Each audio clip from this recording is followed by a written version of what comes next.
किसी को किस मोड़ तक ला सकती है। एक दिन कविता अपने पति से कहती है, कौन है ये बच्ची, बताते क्यों नहीं, क्यों लेकर आए हो इसे यहाँ? कविता, ये मेरी बच्ची है। माँ पापा मेरी शादी शिवानी से करने के लिए मान नहीं रहे थे, लेकिन मैं उससे बहुत प्यार करता था। अब वो इस दुनिया में नहीं है, लेकिन सन्निका की जिम्मेदारी मेरी है, इसे मैं अपने पास ही रखूंगा। कविता ये देखकर सुनकर सन्न रह जाती है।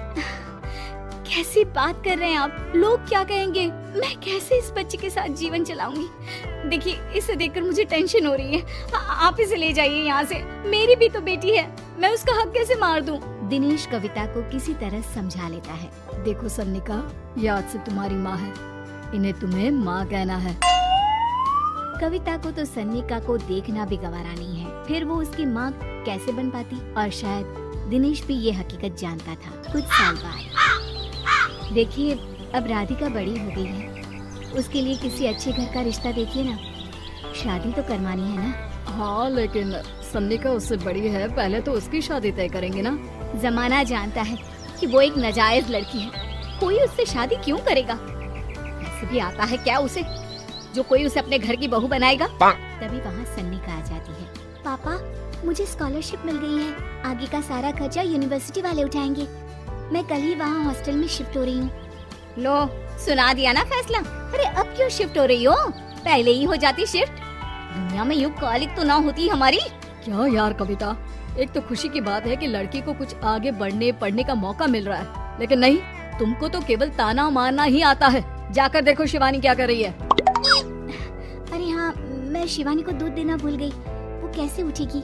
कविता को ये सुनकर गुस्सा आ जाता है।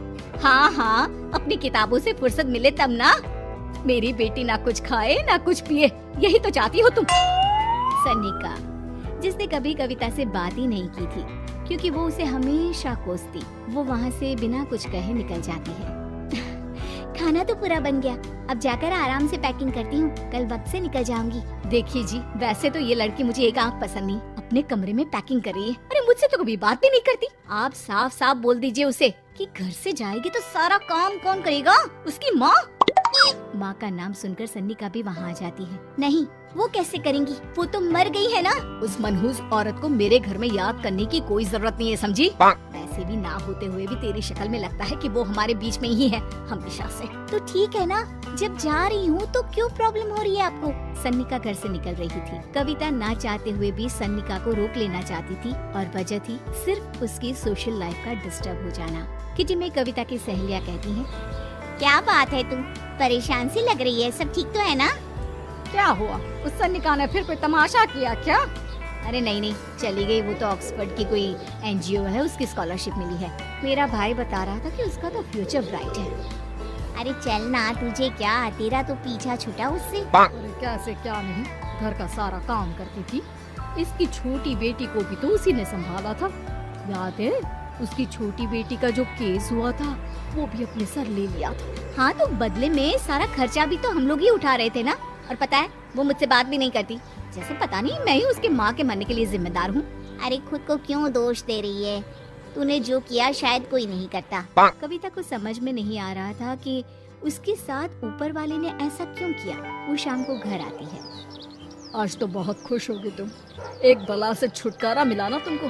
बेचारी की जिंदगी नरक बना कर रखी थी। वो तो कहते हैं ना, ऊपर वाला सब देखता है।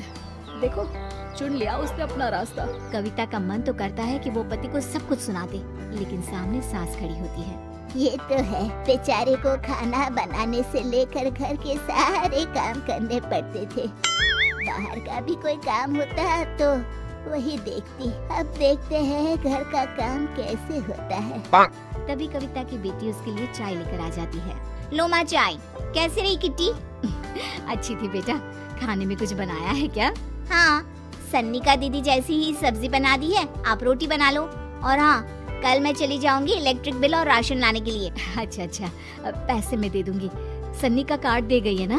हाँ माँ, एक कार्ड तो देकर गई है। अरे चोर नहीं थी वो, मेरे बेटे का ही खून है। पता नहीं कितना घमंड भरा है इसमें। अरे छोड़ो ना माँ, जिसको जो बनना था वो बन ही जाएगा। अच्छा माँ, कल चलना है उसके कॉलेज में, सभी पेरेंट्स को बुलाया गया है। अब कविता तो जाने से रही, तो हम ही साथ चलते हैं। हाँ बेटा, उस बिन माँ की बेटी का है ही कौन। अब क्या था, कविता का गुस्सा फूट पड़ता है। आप लोगों के जैसे तो इंसान नहीं देखे मैंने। अरे मेरे सामने ही अपनी नाजायज बेटी को लाकर बिठा दिया।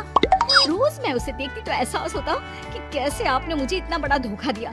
जरा सोचिए तो, अगर ऐसा ही कुछ मैंने किया होता तो। अरे रहने दे, क्या नहीं किया तूने उसके बदले में। उस मासूम के साथ क्या क्या करती थी सब जानते हैं हम। अरे छोड़ो ना माँ, ये तो एक बात लेकर बैठ जाती है। चलो सोने चलते हैं। अगले दिन दिनेश और उसकी माँ सन्निका के कॉलेज में जाते हैं। कैसी हो बेटा, मेरा नाम रोशन करना। जरूर पापा, ये ले बेटा, पैसे रख ले। नहीं, वो कविता ने काट दिया है। अरे बेटा, वो माँ है तुम्हारी, उसका नाम क्यों लेती हो? अरे हटाओ भी, क्या ही क्या है उसने इसके लिए, क्यों माँ बोले। तभी वहाँ सन्निका की टीचर आ जाती है।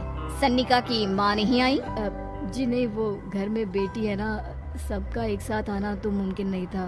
तो उन्हें भेज देते, हम सभी उनसे मिलना चाहते हैं। मानना पड़ेगा, बहुत अच्छी तरह से पाला है उन्होंने अपनी बेटी को।